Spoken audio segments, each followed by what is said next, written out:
eu de formação acadêmica sou advogado e a minha fé sempre foi pautada pela fé da minha família. Minha família católica, toda ela católica, e eu tinha apenas uma tia minha que era evangélica.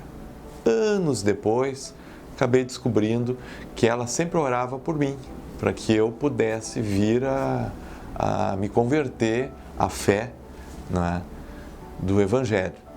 E eu sempre fui uma pessoa de muita leitura, de buscar sempre em todos a literatura que tivesse informações.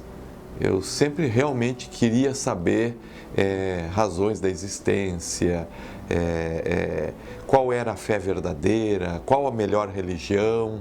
Eu sempre tive isso no coração, de fazer isso.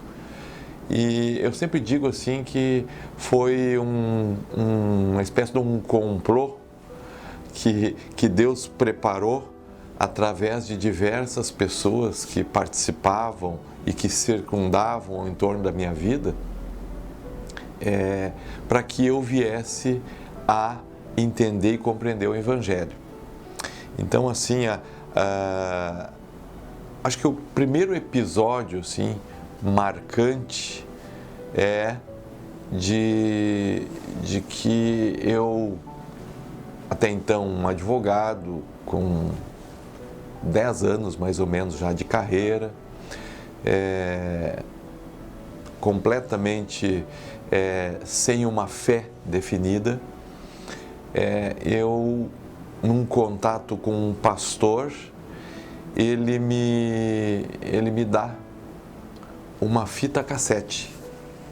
Ele me dá uma fita cassete de louvores. E eu, por educação, na época, eu peguei aquela fita cassete, coloquei no porta-luvas do meu carro e ficou ali. Porque, na verdade, no meu carro eu tinha um CD player. Mas ficou ali a fita cassete, né? Por, acho que cerca de um ano, a fita cassete ali dentro e eu escutando as músicas normais de quem não é um convertido, né? As músicas seculares. E entre essas músicas seculares aí, eu gostava muito na época do Tim Maia, né? E então eu tinha lá o CD do Tim Maia, assim como de tantas outras bandas internacionais também e nacionais. E na época, o estacionamento do meu veículo na casa do meu pai ficava exposto à rua. E um determinado dia, quando eu me levanto de manhã, eu me deparo que os ladrões vieram e quebraram o vidro e roubaram o meu CD player. Então eu até sempre brinco, né, que levaram o CD player e levaram o Tim Maia junto, né? Então marcou bastante, né? Porque levaram o Tim Maia e eu me lembro ainda, a última música ainda que estava rodando quando eu desliguei o carro era o Me Dê Motivos, né? Mas quebraram, levei na oficina e aí, dentro de uma certa soberba financeira, eu disse, não tem problema comigo. Fui na oficina, botei o vidro, passei na loja, comprei outro CD player, botei no carro. Não deu 2 meses, deixei o carro estacionado na frente da casa de um cliente meu, né? Lá no CD player um CD especial do U2 com o Bonovox ali, que ele era do U2, né? E o Pavarotti. E quando eu chego, o vidro quebrado e o CD player roubado de novo, né? Eu disse, bom, agora levaram o Pavarotti, levaram o Bonovox. E aí aquilo me deixou assim muito chateado, porque em menos de 2 meses, 2 roubos, 2 furtos. E aí eu levei na oficina e ainda com muita raiva, assim, né? Levei na oficina, mandei consertar o vidro E aí eu disse, agora eu quero ver eles roubarem. Agora eu quero ver. Aí fui na rodoviária, na minha cidade, e lá havia aquelas bancas na época do Paraguai. E aí eu pensei, agora sim, agora eu não vou comprar um CD player, eu vou comprar um rádio, porque eu quero ver se esses ladrões vão querer quebrar o vidro do meu carro para roubar um rádio. Só que daí na hora que eu fui comprar o rádio, não tinha só rádio, tinha um rádio com toca-fitas. E aí acabei comprando o rádio com toca-fitas, instalei no carro. Passou mais algum tempo e eu comecei a sentir falta de música, porque não tinha lugar para CD player. E aí um dia eu me lembrei, puxa vida, eu tenho um CD de crente aqui no carro, aliás, uma fita cassete, e fui procurar no porta-luvas, estava lá e pá, coloquei a fita cassete e aí me surpreendi pelos louvores que tinha ali e tal, e aí eu fui escutando, não é?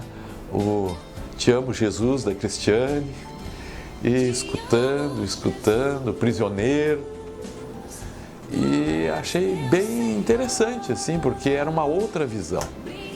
A par disso, eu trabalhava num escritório de advocacia, e nesse escritório de advocacia tinha muito movimento, e lá eu conheci e comecei a trabalhar junto com aquele que foi o meu pai na fé, pastor Ramos, Constante Ramos, corretor de imóveis, né?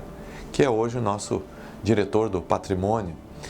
E lá nesse escritório, que era do falecido Dr. Cunha, que também era obreiro credenciado da igreja, na época ele estava atendendo um outro pastor de nome Valmir.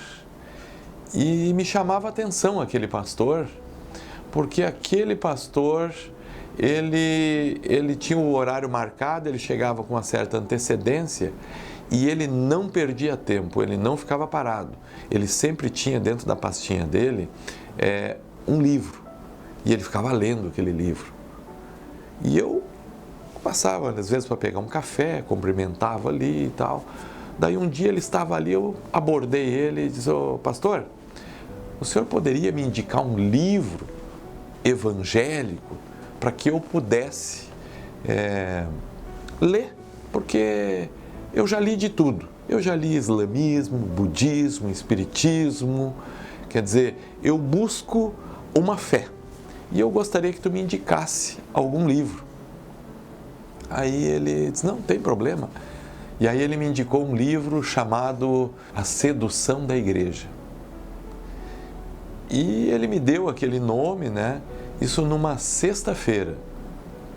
No sábado, na minha cidade, na época, só tinha uma livraria evangélica. E eu fui lá nela. E cheguei com uma sede. Esse livro eu quero, porque eu não quero ler Bíblia. Eu quero ler um livro. E aí cheguei lá e procurei, disse, olha, tem A Sedução da Igreja aí? Daí a mulher que me atendeu disse, não, esse livro nós não temos. Nós temos aqui A Sedução do Cristianismo, do David Hunt. Eu disse, tá valendo. Cristianismo, igreja, tá valendo. Vamos lá. Né? E comprei. Daí ela disse assim, só tem um problema. Eu só tenho o volume 2, tem o livro volume 1 e o volume 2. Eu tenho só o volume 2. Eu disse, tá valendo. Fui lá, paguei, peguei o livro, botei na minha estante lá. Eu disse, eu vou começar a ler a partir de segunda-feira. Segunda-feira o pastor voltou lá no escritório.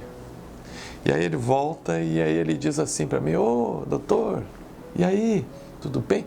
Por acaso, você foi lá na livraria e comprou um livro lá?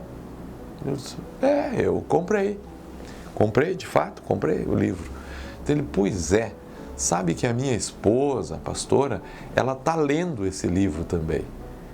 E ela queria o volume 2. Será que não tinha como a gente trocar? Eu te dava o volume 1 e tu me dava o volume 2? Eu disse, não, tá valendo também, vamos lá. E daí eu comprei, daí trocamos o livro e aí eu comecei a ler. O tema central da mensagem do livro era diretamente para mim, porque o tema central falava de Adão e Eva e do pecado original, não é?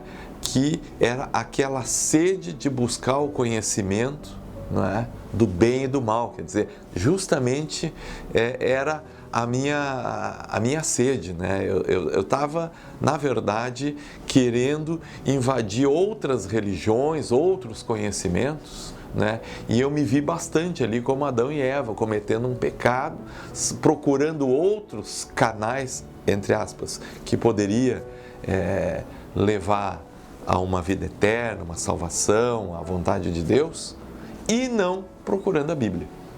Então aquilo me tocou bastante, porque aquele livro falou comigo, né? Então eu já tinha o livro que falou comigo, eu já tinha o louvor que estava trabalhando comigo também. E aí tudo isso me motivou a um determinado dia, conversando com o meu pai na fé, ele me dizendo na época que recém ele tinha tomado posse de uma igreja e que ele estava fazendo os cultos lá, num bairro bem popular em São Leopoldo. E aí eu pensei comigo, disse, bah, agora sim, vou fazer o seguinte, vou assistir a primeira pregação, quero ver se esse camarada que trabalha comigo realmente ele sabe pregar, o que ele prega, como é que é uma igreja. E aí aquilo foi me dando uma sede violenta mesmo. Aí eu sempre tinha alguns conhecidos que a gente se encontrava no shopping, uma espécie de uma happy hour, para tomar um cafezinho, uma água mineral. E aí eu convidei um desses amigos, que ele era da Assembleia de Deus, mas ele estava fora dos caminhos do Senhor. Vamos dizer assim, aquela palavra que a gente não gosta de dizer, ele era desviado da Assembleia de Deus. E aí eu convidei eles, vem cá, tia, vamos junto lá na igreja, tem uma igreja aí de um amigo meu, e eu queria ir junto e não queria ir sozinho, fica meio chato a gente chegar numa igreja aí assim sozinho, vamos junto. Aquela falta de coragem que às vezes a gente tem, né? Tem que ter alguém junto. E ele disse, tô dentro. Vamos lá, vamos marcar, qual é o dia? Aí marcamos um dia, era uma quinta-feira, se não me falha a memória. Uma quinta-feira, marcamos, assim, tipo com uma antecedência de uma semana. E foi bem legal, assim, porque chegou naquele dia, eu estava com uma sede, pensa numa sede de ir numa igreja. Eu estava com aquela sede de ir na igreja. E aí eu disse, como é que eu vou ir na igreja? Comecei a traçar um plano, porque eu era uma pessoa conhecida. Imagina se passa algum conhecido meu e eu com o meu carro estacionar na frente de uma igreja de crente. Então eu comecei a traçar uma estratégia e aí eu cheguei no meu pai e ele tinha uma Elba. E aí eu pedi uma Elba, uma Fiat Elba, eu pedi para eles, ô pai, me empresta hoje o teu carro? Eu vou deixar o meu carro aí contigo. Na época eu tinha uma Alfa 156, então eu vou deixar a Alfa de lado aí e fica com a Alfa aí e me empresta a tua Elba. Ele tinha uma Elbazinha azul. E aí ele, não, tá bom, eu nem vou sair mesmo. Mas aí peguei a Elba dele. Aí era 6 horas mais ou menos, me encontro com o meu amigo, né, meu parceiro, companheiro, né, assembleiano, desviado da palavra, né, no shopping. E aí conversa daqui, conversa ali, e aí é hoje, né, vamos lá e tal. Aí ele olhou para mim assim, disse assim, eu acho que hoje não, vamos deixar para outro dia, né, outro dia a gente vai, hoje não tá legal, não sei o quê. Puxa, pensa numa água fria, pensa assim numa desmotivação, né? Aquilo assim foi um golpe para mim, porque aquele dia eu não podia perder culto, né? E aí eu desconversei com ele assim e saí logo. Eu disse, não, só um pouquinho, não é possível, eu não preciso de ninguém, não preciso de companheiro, não preciso de ninguém, eu vou sozinho na igreja. Eu não nasci grudado com ninguém, eu não preciso de ninguém e eu vou ir. E eu peguei, sem avisar também o pastor, né, que eu iria lá no culto. E aí peguei, nem sabia o endereço direito da igreja, sabia o bairro, né? Era o bairro Vila Brás, em São Leopoldo. E então peguei o carro, saí do centro de Novo Hamburgo, fui indo. Quando chega no entroncamento que entra no bairro, era 7 horas, 7 e pouco mais ou menos, já tinha anoitecido, estava anoitecendo assim, tinha um casal que estava se beijando ali na praça, bem no entorno, né?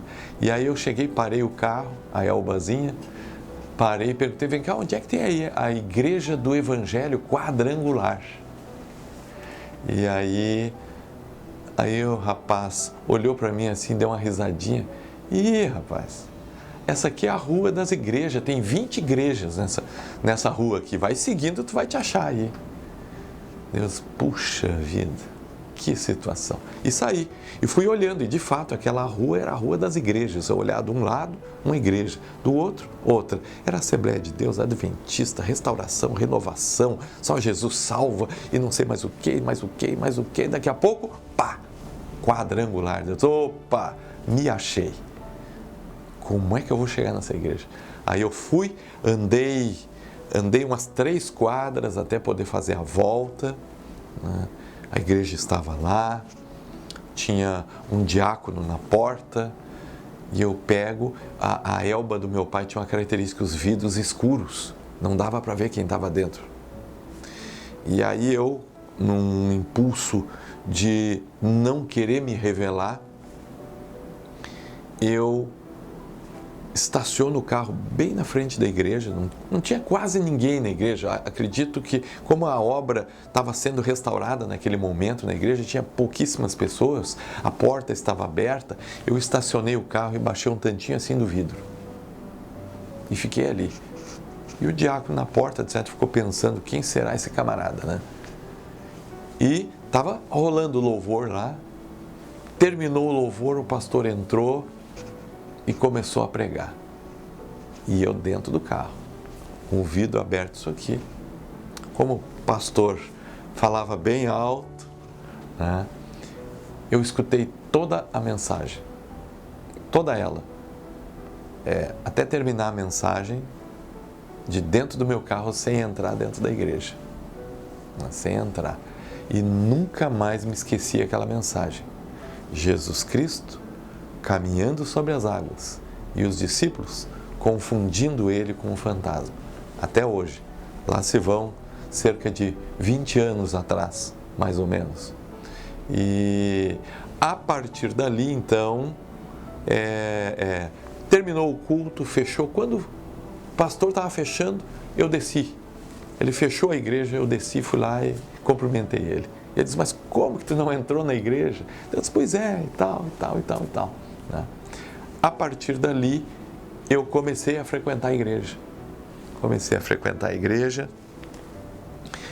Coincidentemente, né, isso eu vou falar logo, coincidentemente, tem um outro fato peculiar.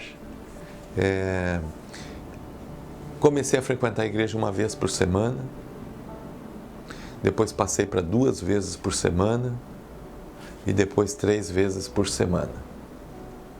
Acabei fazendo o Instituto Teológico Quadrangular, me formei. Dentro do Instituto Teológico Quadrangular fui batizado com o Espírito Santo.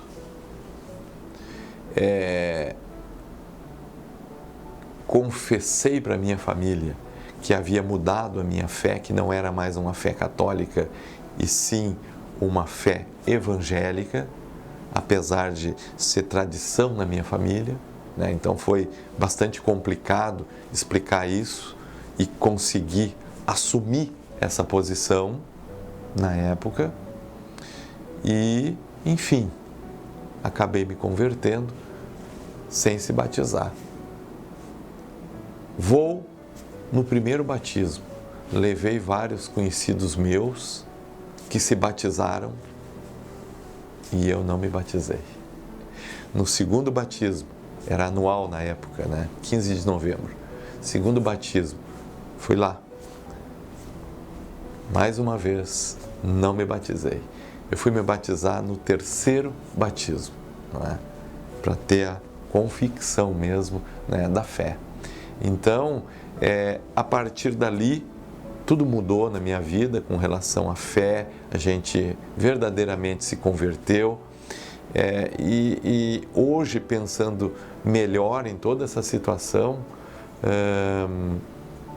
eu vejo que realmente Deus tinha um plano, porque Ele colocou pastores no meu caminho, Ele colocou uma forma de eu conseguir ouvir louvores, Ele colocou literatura no meu caminho, porque era o que eu gostava, porque Ele tinha um propósito na minha vida, no meu chamado, né? Então, não tenho dúvidas nenhuma com relação a isso. E assim, é algo que eu falo até hoje. Os meus pais, eles tinham uma loja de calçados na rua Presidente Roosevelt, em Porto Alegre, né? Número 625, frente à Praça Pinheiro Machado, cerca de 5 quadras da atual sede aqui da igreja, né? E no final da Avenida Presidente Roosevelt, na época, tinha a igreja quadrangular. E não foi nenhuma nem duas vezes que eu, passando próximo, sem conhecer a igreja e a fé quadrangular, né, os seus princípios, eu mesmo era motivo para fazer deboches.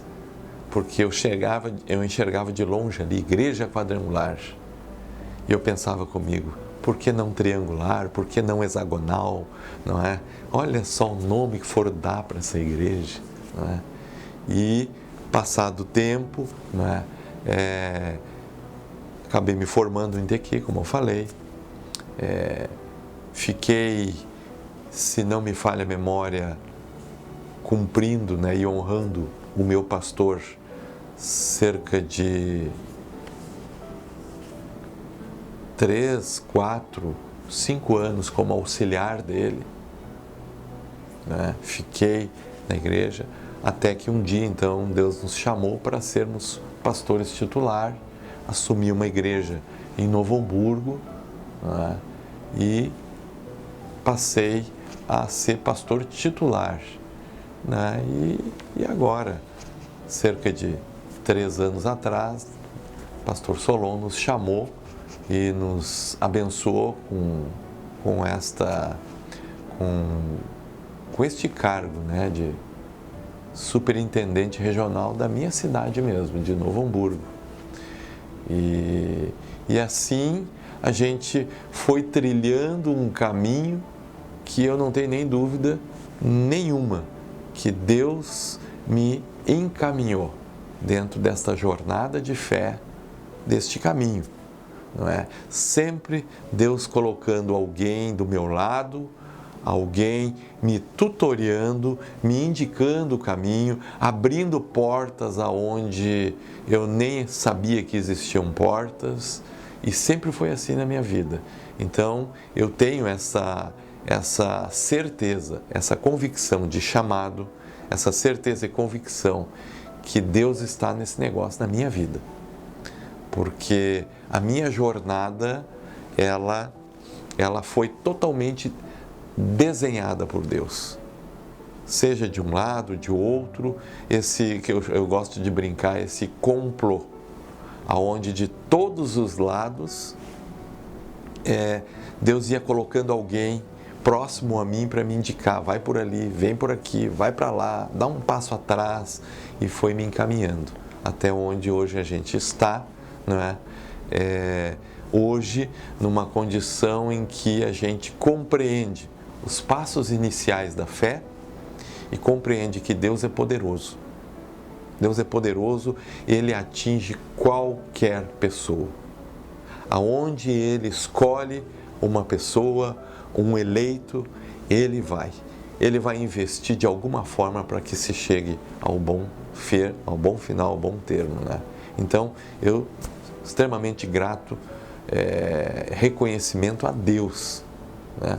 porque Deus realmente nos abençoou, nos dando um pai na fé, segundo a medida que eu necessitava, nos dando um presidente como o pastor Solon, que também eu precisava para que assim eu pudesse ter a visão correta, a visão geral de um ministério. Me colocou trabalhando dentro do SED já há tantos anos, para mim ter também essa posição de entender a situação de um pastor inicial, de um obreiro, de um superintendente. Então a gratidão é algo especial. O respeito às autoridades. Eu sempre respeitei meu pastor, meu superintendente, meu presidente, e assim tem sido, porque assim Deus tem me instruído e o Espírito Santo me guiado, né? Então, essa é a minha história. Assim eu me converti e assim hoje eu estou aqui nessa igreja amada, Igreja do Evangelho Quadrangular, né? Que jamais eu quero sair dela, porque esta igreja Deus usou para me chamar, e isso não tem preço, isso é algo fantástico, porque essa igreja me acolheu, essa igreja me instruiu, essa igreja fez tudo por mim. Então, eu sou extremamente grato. Grato, olha, eu cito o pastor Ramos, que é o meu pai na fé, cito o pastor Solon, que é meu presidente, foi em momentos especiais meu mentor, inclusive, porque precisava de instruções e socorria-me a ele, e sempre foi solícito, sempre esteve junto. Então, assim, a Igreja Quadrangular é tudo para mim, porque na Igreja Quadrangular eu também conheci a minha esposa. Na Igreja Quadrangular é que eu constituí a minha família. É a minha família, a Igreja do Evangelho Quadrangular. Eu sou o pastor Clairton Valgas. Eu amo a minha igreja.